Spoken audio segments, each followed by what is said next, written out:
Good afternoon, everybody. We're just going to wait one more minute before we start, as I understand the main conference initial session is just winding up.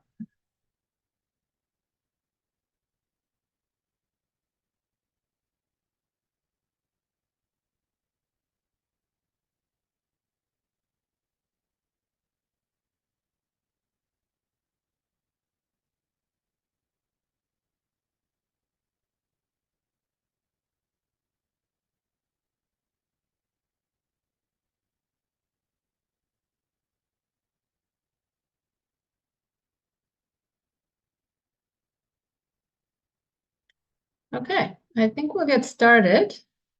Good morning, everyone, and welcome to today's session on harnessing systems thinking in local health markets.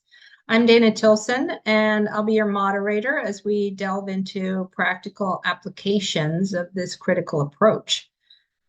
System thinking refers to a set of analytic approaches and associated tools that seek to understand how systems behave, interact with their environments, and influence each other.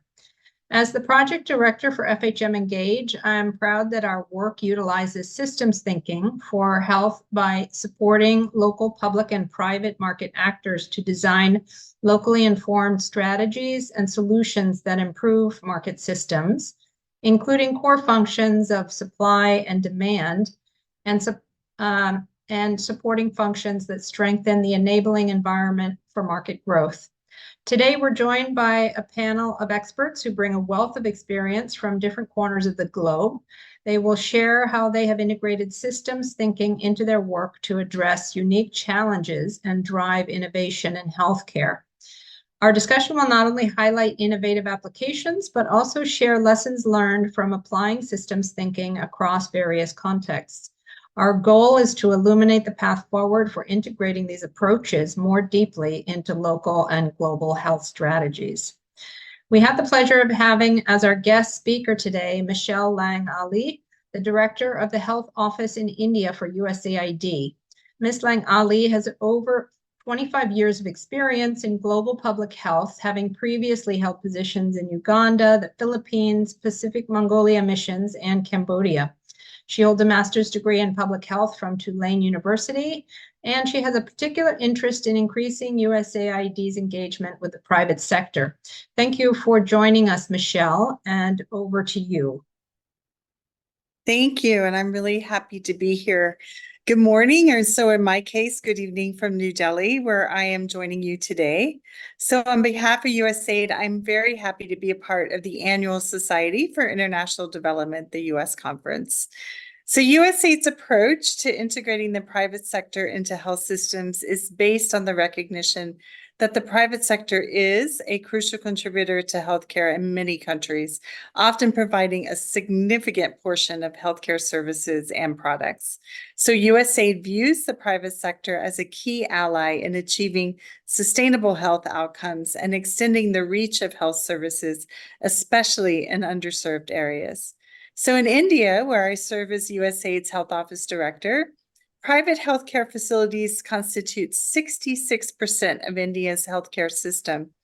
Clearly, we need to work with the private sector as partners to achieve inclusive development.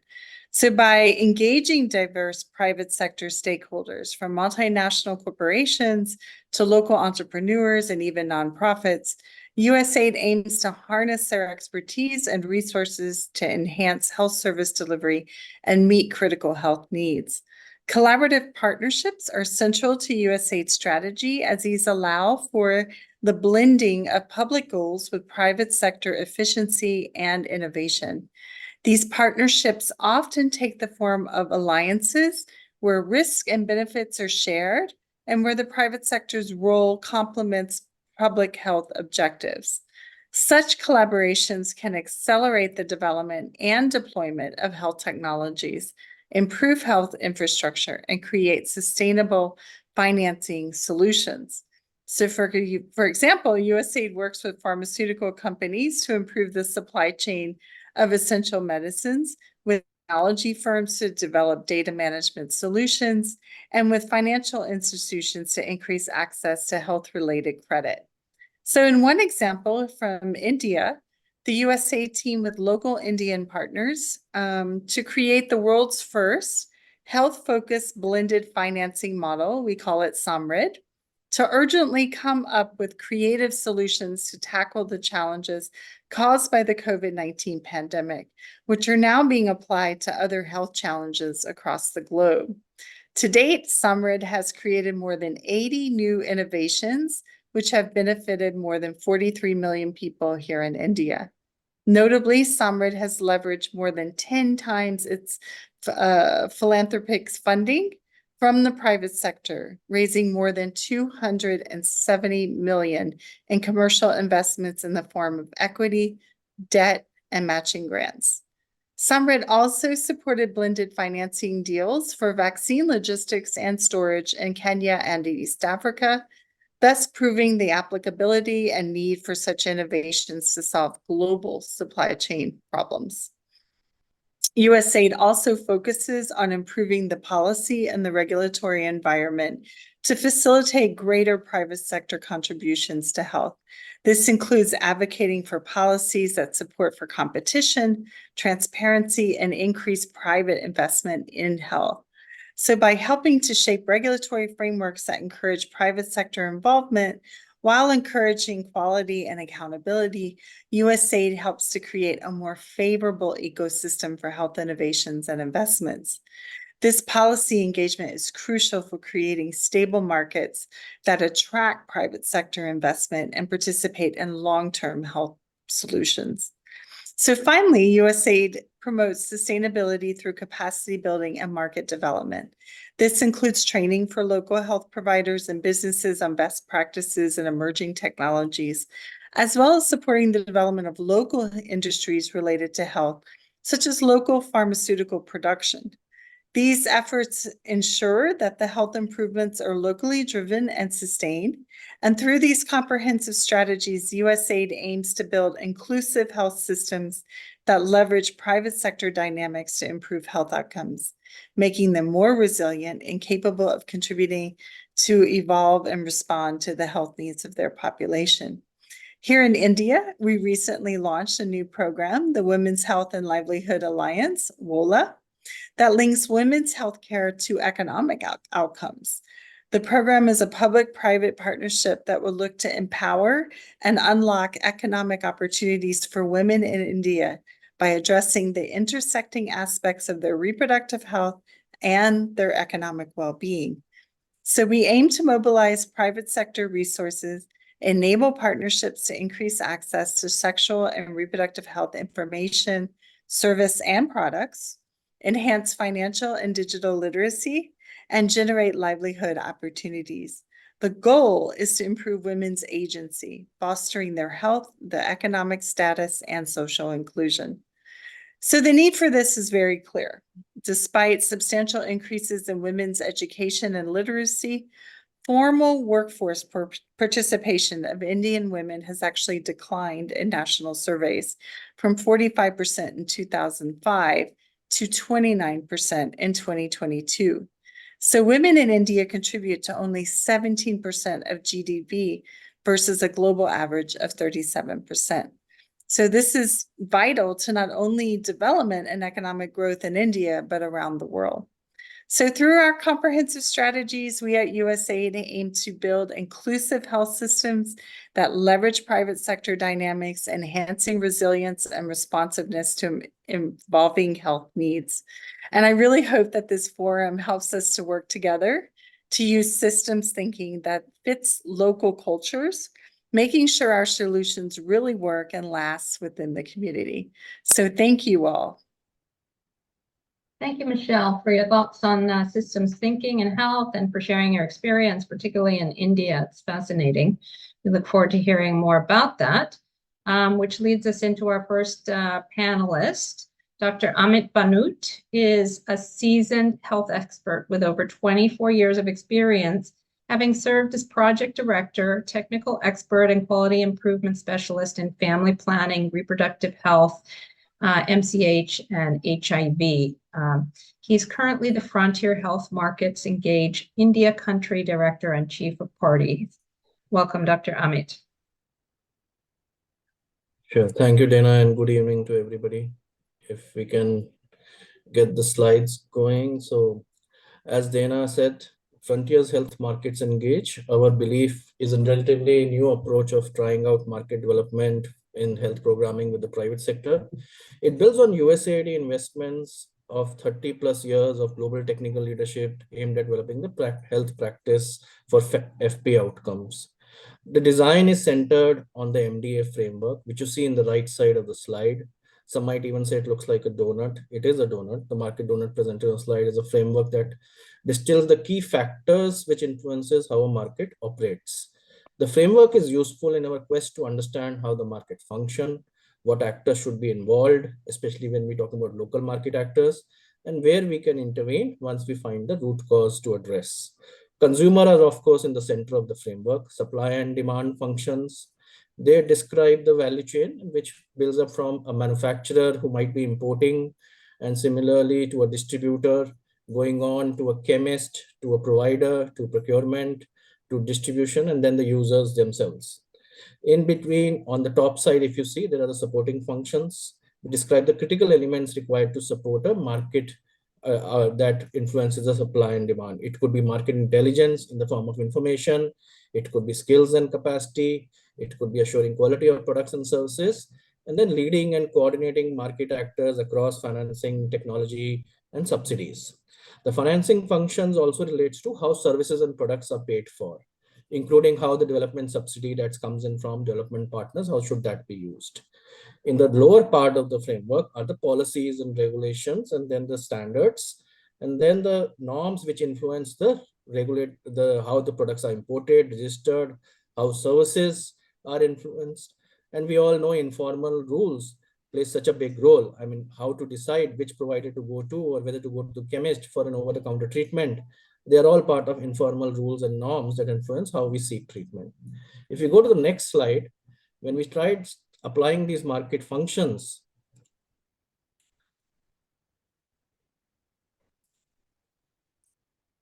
yeah, thank you. So if we try to apply the market functions analysis, what we achieved over the first 2 years of the project is that in 7 countries, we achieved on the right side, if you see, the 13 descriptions of how supply and demand gets influenced by these functions.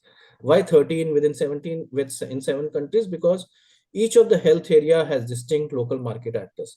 An HIV market to improve HIV self-testing or oral pre-exposure prophylaxis will have its own set of distributors, will have its own set of local market actors, and how it gets influenced. Similarly, maternal and child health markets are very separate market between maternal, newborn health, child health, especially when we are dealing with something around the time of pregnancy to childbirth and then to 0 to 5 years.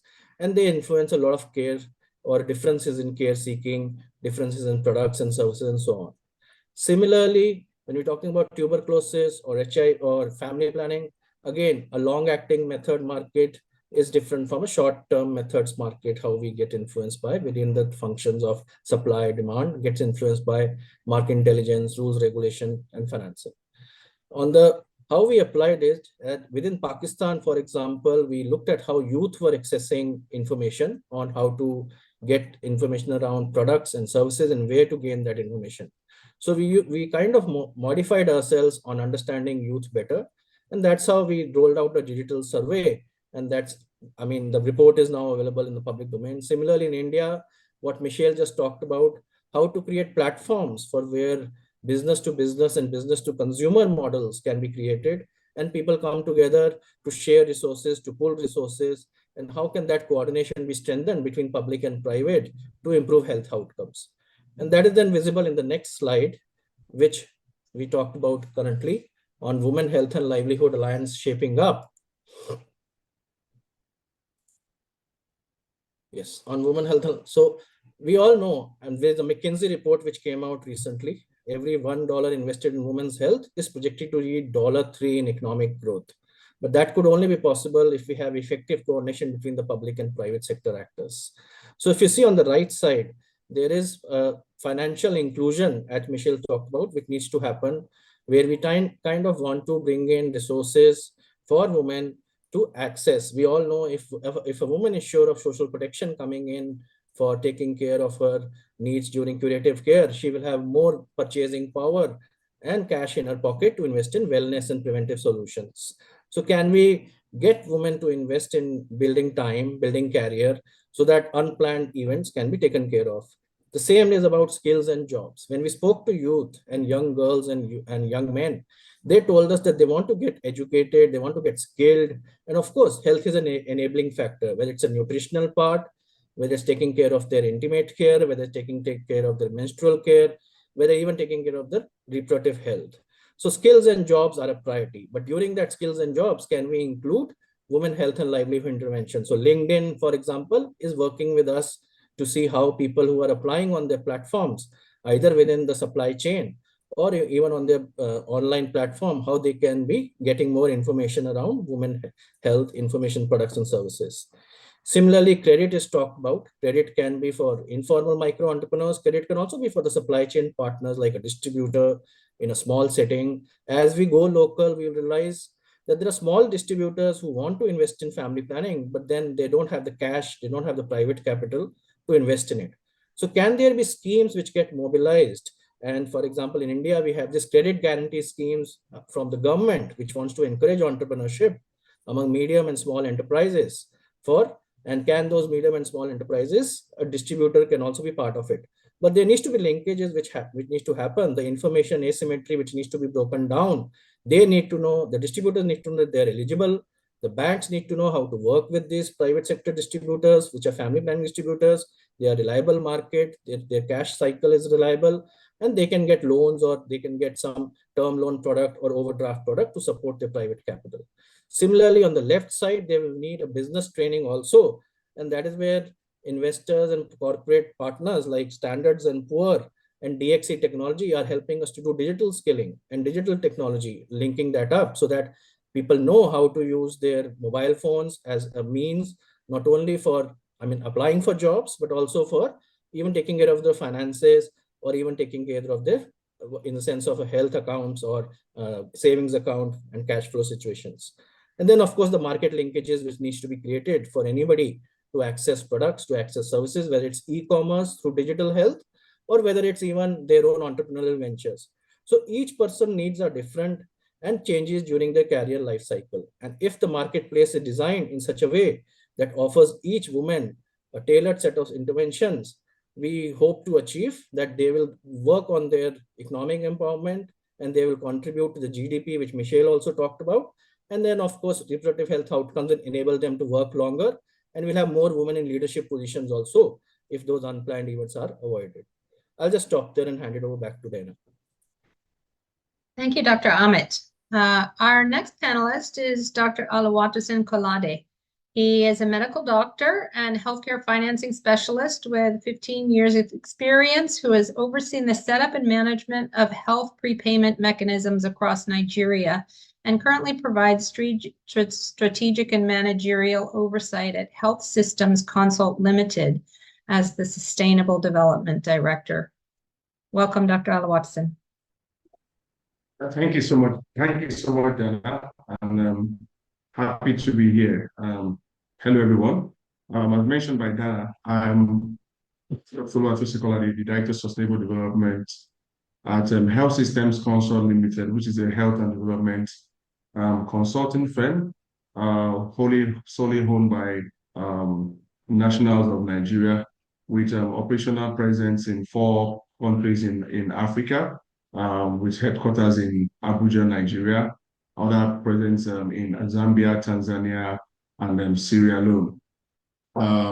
We've worked across various donor and implementing partners, putting across works around health programs and design implementations, health financing and economic reviews, policy analysis and formulations, a whole lot around human resource for health, strengthening procurement and supply chain management systems. And of course, the big thing around data, monitoring, evaluation, research and learning. And we also have our core consulting type engagements where we run business advisories, carrying out market feasibility studies, and due diligence analysis, and a couple of others towards informing business advisories for new entrants and for reviews of existing business entities. Currently, we've worked across all 36 states in Nigeria, where we run the headquarters from. And I've actually had footprints across various work areas in over 18 countries in Africa. Across donors that we've worked around from the USAID, where we currently serve as a lead firm on the accelerating control of HIV epidemics program in 3 northwestern states of Kebbi, Zamfara, and Sokoto. We've also had engagement with the Bill and Melinda Gates Foundation across various areas, or majorly around health financing, the Global Fund on various health work streams areas also, as well as the CDC and other other donor agencies. So I'm happy to be here to share my experience on how it has been like with the challenges with implementing, designing, and even evaluating with the system thinking approach, and what solutions have actually come into this. Thank you so much. Over. Thank you, Dr. Oluwatosin. Our next panelist is Titilola Oluwalu Hassan. She's the CEO and co-founder of Zuri Health, which provides affordable healthcare across sub-Saharan Africa. She has over 18 years experience in sales strategy and product management, and was recognized by VivaTech's Female Founders Challenge and the Lagos State Government Health Service Commission for her contributions to maternal and neonatal health. Welcome. Welcome, Titi. Thank you, Dana. Thank you so much for having me on this panel and to have this very important conversation. I'd like to tell you about the work we do at Zuri Health. Zuri Health is a Pan-African health tech company, and what we do is we remove the barriers that stop people in underserved communities across Africa from accessing quality first-level medical consultation. So we do this by ensuring that we price our products and provide inclusive technology that people all over the continent can access medical consultation for less than 10 cents, which is less than a bottle of water. Now, we are able on our platforms to give people access to doctor consultations, labs, and pharmacies. And we do this using 4 key channels. The channels we use are the SMS channel. We use the SMS channel, which most people do not exploit, because the SMS channel ensures that even people that don't have smartphones, who are the people who tend to be excluded from the healthcare markets, can access healthcare using their SMS phones. We also have 3 other channels: the WhatsApp chatbot, which allows people to chat with a medical professional, same as they'll chat with their family and friends. And we also have native apps and also websites across the countries that we're present in. We're currently present in 9 African countries, inclusive of Kenya, Tanzania, Zambia, Nigeria, Senegal, Ghana, and Cameroon. And we're currently expanding to 21 key markets in Africa. And we've done this by forming non-traditional partnerships. So one of the first things that came to mind when we were looking at how to do inclusive technology to have more people on board our services was who has distribution across Africa, and that was the telecom partnerships. So we formed very key partnerships with telecommunication companies, and we actually have access to 21 markets where we can reach 180 million subscribers. That tells you what you can actually do with healthcare when you look in a broad systems thinking way and thinking about, okay, how do we solve the problem of distribution? We also have partnerships with key implementing partners and donors. We've worked with Bayer. We're currently working with Bayer. We also have a program with Breakout England and even USAID. We currently launched, we just recently launched a program in Ghana as well for family planning. Now, what have we been able to achieve in the time that we have been operational? And with all these implementing partners, we have been able to onboard over 1 million SMS subscribers across 6 African countries using SMS services. We've been able to onboard over 1,000 doctors across 9 African markets. And we've also been able to serve over 200,000 women on our WhatsApp chatbot as well. Over to you, Dana. Thank you very much, Titi. And thank you to all of our panelists.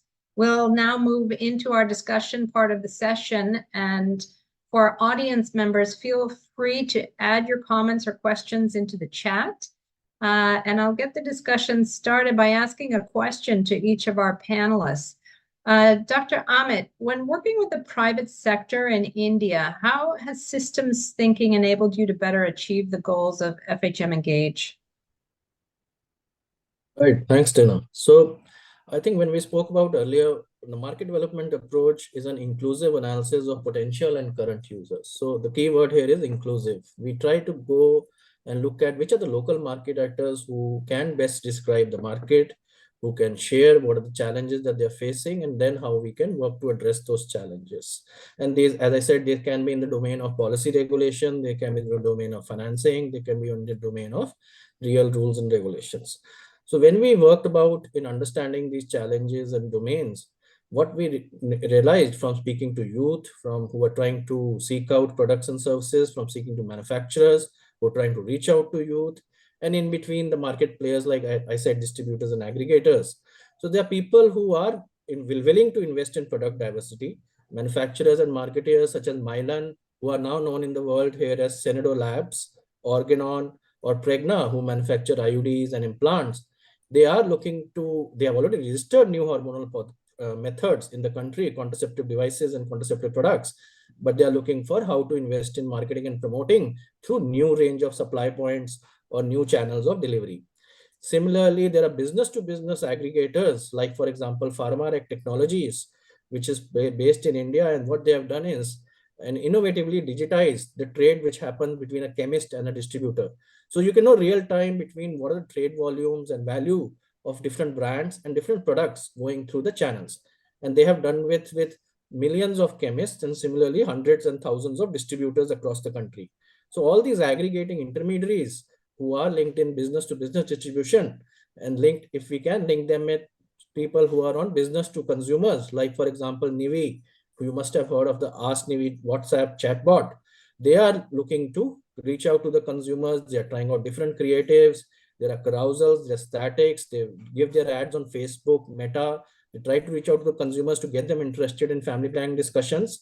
And they also have geo-mapped and geotagged doctors and chemists. So if they can be linked up on supporting consumers to reach out to either online solutions on e-commerce or offline solutions with doctors and chemists, where all these manufacturers are invested in ranging their products. At the same time, all this requires a lot of availability and utilization of market information. We need to understand where the demand is, how do we segment the consumers, how does Nivi create an ad which will appeal to somebody like a Facebook or a Meta user to come to that ad or impress or click, and then use that particular chatbot as to engage.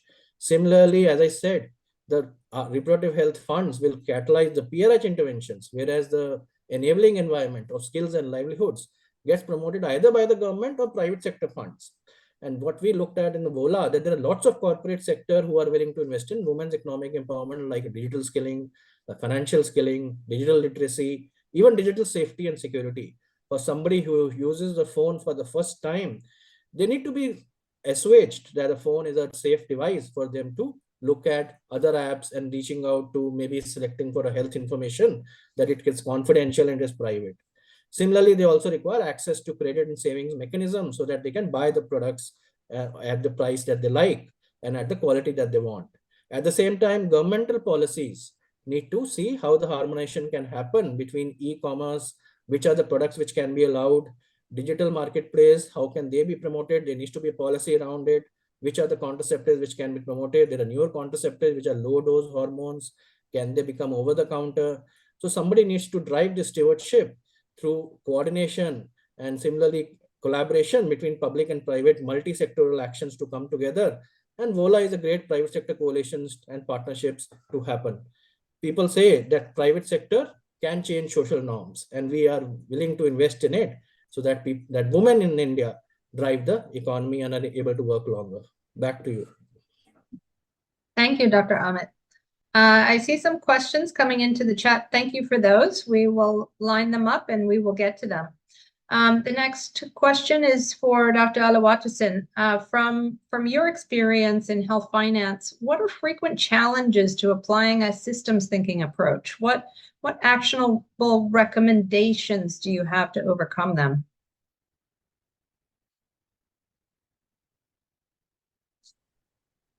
Thank you so much, Dana. And looking at the years of working with government at both national and sub-national level, and also the private sector, there's been a barrage of numbers of challenges that have been faced with applying system thinking to health financing. Take our mind back to the days where there were a lot of what's it called? So isolated designs for health initiatives using a vertical lens. We've always had issues with from the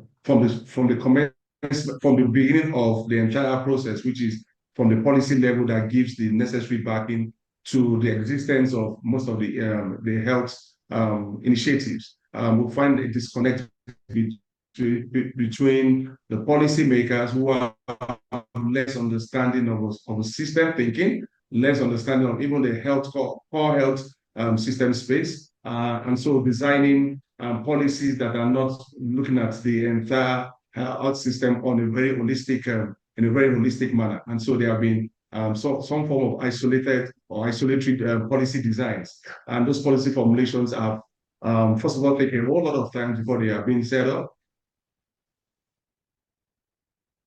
At the end of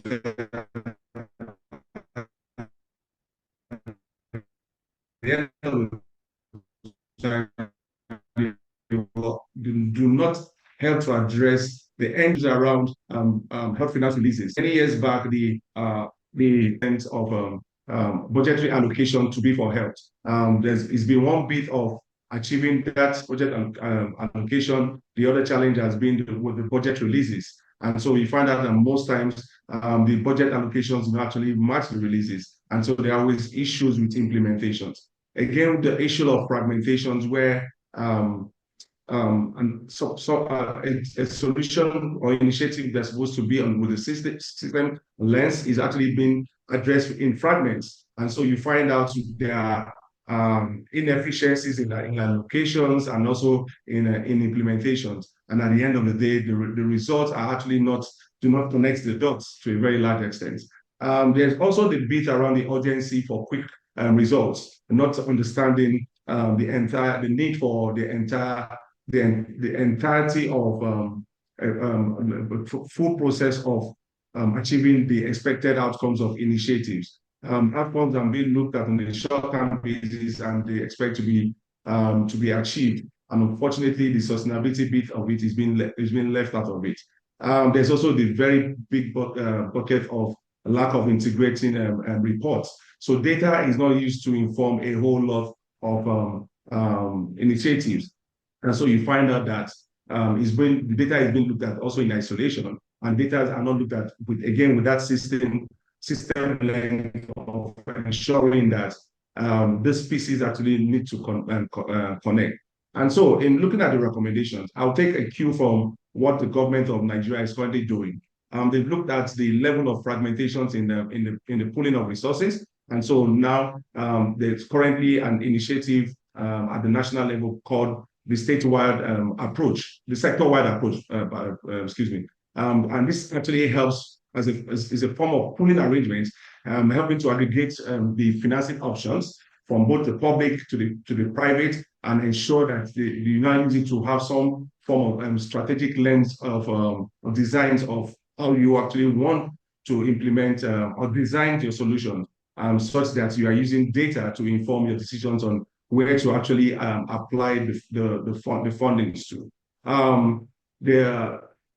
And so I will have other recommendations around the need to start from the very beginning. There's a need to build the capacity of the policymakers in understanding the beauty and the advantage of having an holistic view of for policy formulations of a whole lot of the initiatives. There's also the need to develop shared vision for health financing, that prioritizes population health outcomes and cost effectiveness of over short-term fixes. And there's also a need to ensure that all inclusive policy formulations processed with a holistic lens. There's a need to invest in building a robust data infrastructure that allows for seamless sharing of information across health finance systems that can be used for more informed decision making. So those would be my recommendations based on experience. Thank you, and over. Thank you, Dr. Alawatson. The next question is for TT. What concrete steps do you think implementing partners and the development community more broadly can take to leverage the knowledge and expertise of entrepreneurs at the heart of local healthcare solutions? Okay, I think implementing partners really need to zoom out of traditional boundaries and seek out partnerships with entrepreneurs whose knowledge and expertise can make their programs more effective, especially at this time where there's so much innovation at the local level. They need to co-design programs that marry their extensive understanding of the problem with locally available and accessible solutions that entrepreneurs can provide that would increase impact and also solve previously existing gaps. So I'll give some examples from our experience at Zuri Health with some of the implementing partners that we've worked with.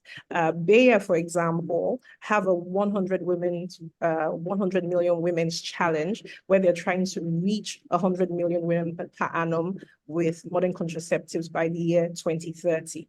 In doing this, they realized that they needed to reach women with more than just the regular traditional channels that they were using and wanted to reach women digitally also in Africa. Now, what they did was they sought out innovators in different markets in Africa who could come up with solutions and co-design programs with them that will reach more women. Now, one of the things that happened just by working with the local entrepreneurs and who understand what the distribution is like and what the technology is like in these African countries, we were able to come up with programs that were more effective. So, for example, like I mentioned earlier, that if we were doing just a digital outreach, we would have locked out at least 70% of the women who we wanted to reach. And this is because they don't have smartphones, they don't have access to data, and we had to have the SMS services. So we designed a program called Nkona Choice along with Bayer. And with this program, any woman in Kenya, whether she had a smartphone or an SMS phone, could access education services to actually ask questions about modern contraceptives and the privacy and safety of their homes. And then we also plugged in public health systems by also working with community health workers who could also go and onboard women onto these platforms. Then we added an extra layer by having, for women in rural communities, we were having health camps. And once the women were able to chat on either the SMS or the WhatsApp chatbot, we would have a health camp that we could notify them was coming up. And this, of course, was also powered with our telecom partners. Another example that comes to mind is also our health camps that we've been doing, free health camps we've been doing with the M-Pesa Foundation. Now, we were not what people would have considered a regular key partner for M-Pesa. They were surprised by this partnership. But what was the leverage? It was also in the co-design. So M-Pesa Foundation wanted to reach as many people as possible and have as much impact as possible while also managing the cost of reaching people. And we were able to co-design the health camps in such a way that once we get to the health campus, we screen for diseases, we could attend to those communities. But more importantly, after we had screened and identified people with chronic illnesses, we could actually also follow up afterwards with our innovative and inclusive technologies like SMS and like the WhatsApp chatbot, and they could get care for a year afterwards, which would also improve their health outcomes. Apart from that, it also reduced the cost of people being screened because we also included things like AI screening for the triaging, for checking their blood sugar, for checking for hypertension. And if you saw abnormal results, we knew that, okay, these are the people that need to go for further testing. So this type of system thinking and coming together to co-design is very effective in making programs more impactful. Thank you. Thank you, TT. We have a couple of questions from the audience, and then we have some final question for our panel members. So I'd like to read out one of the questions from Chris O'Dell for all of the panelists, and you can decide who has some comments or thoughts on this. So it's thank you to the panel for this discussion. How do you see a systems thinking approach contributing to long-term sustainable impact? How do these approaches make programs more resilient to political changes, crises, or other shocks? Would any of our panelists like to comment on that? Sustainability and systems? I can start, and maybe Titilola can. I mean, I am always encouraged by what Titilola shared. I mean, if we have people coming together, and if we are starting with the user and then having the local market actors working to understand what's the problem, what are the challenges that we are trying to address, that will help to align people on a systems approach and a thinking approach and so on. So, and systems approach, one of the main facets, somebody brings people together and leads that discussion, and so that there's more collaboration, coordination. What is the kind of challenge that we're trying to address? Where are the different market actors who can be leveraged? And of course, donors who have their development programs coming in, how can they be more interlinked or coordinated and work, and similarly bringing on efforts to work with each other. So if we work with the user and then work on the understanding how the market is failing, and then trying to address sustainable solutions rather than duplicating or subsidizing directly 100% of the services. If we can work with getting subsidy also targeted, that will help to develop sustainable outcomes. I'll just stop there. Great, thank you. If I could just, Please go ahead, Dr. Alawatson. yeah, so if I could just add to that from experience, one of the things that really works very well is ensuring that there's a bit of ownership from the very beginning of the design of whatever initiative. And so that's the need to bring about all stakeholders, be it the state actors and the non-state actors, a representative of the people, which might be some form of civil society organization, and also bringing the academia, all necessary stakeholders as much as possible in ensuring that from the beginning there's a need for that ownership. The other thing that is really very important is the need to adapt to the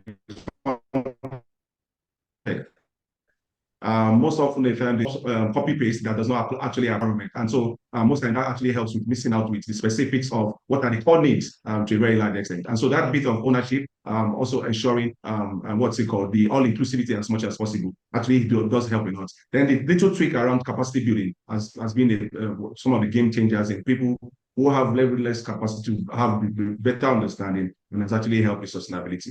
Thank you. Yes, thank you for that. Another question came in for Dr. Amit. What are some of the ways by which the short-term and long-term impact of FHM can be evaluated that goes beyond outputs to focus on outcomes? Sure. So in a systems thinking approach, what we look at is there are two levels of intervention which are going on. One is the individual level intervention, and then the systems level intervention.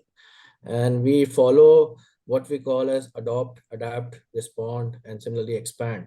So if we have somebody working or making that initiation, for example, we saw Mylan getting interested in launching 3 products in the market.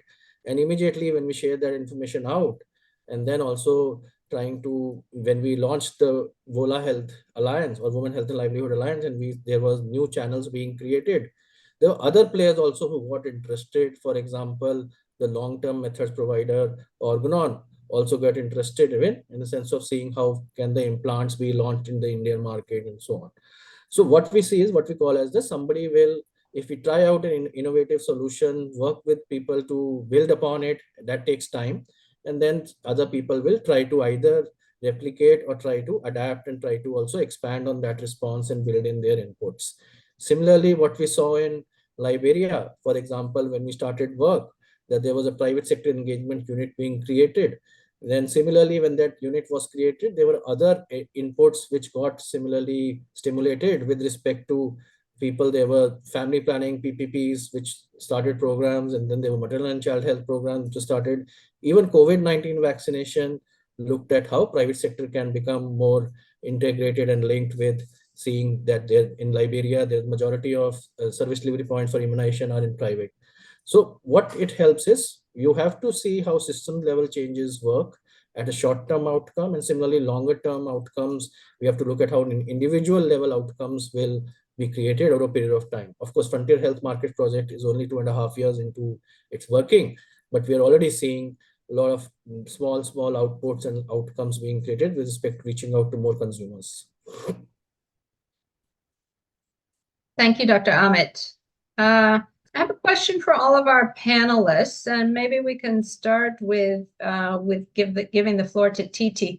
Looking to the future, what is one change that development partners and practitioners can make to better implement systems thinking into local cultural contexts? Thank you, Dana. So I don't think it's exactly a change, but I think it's a recommendation. And that recommendation is that it will be good when co-designing with local entrepreneurs and putting together a program that program is initially there's an initial pilot for the program just to test the effectiveness and to see what can be tweaked to make it more effective.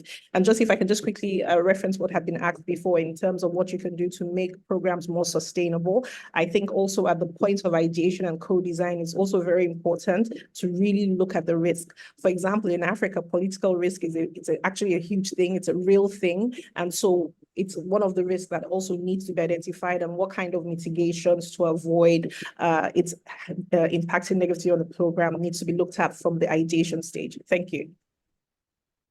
Thank you, Titi. Dr. Oluwatosin, do you have thoughts on how to better implement systems thinking into local cultural contexts? Yeah. So yes, I think I actually mentioned one of them earlier, which is about the need for understanding the context. I think at the moment there's been a whole lot of evolution with what needs to be obtainable compared to what is currently obtainable among development partners. They've transitioned from looking at it from just a lens of one problem with just one area. And so from the period of designs now, there's gone are the days where the designs were just done with a top-bottom approach. Now there's an all-inclusive kind of approach from the beginning that brings into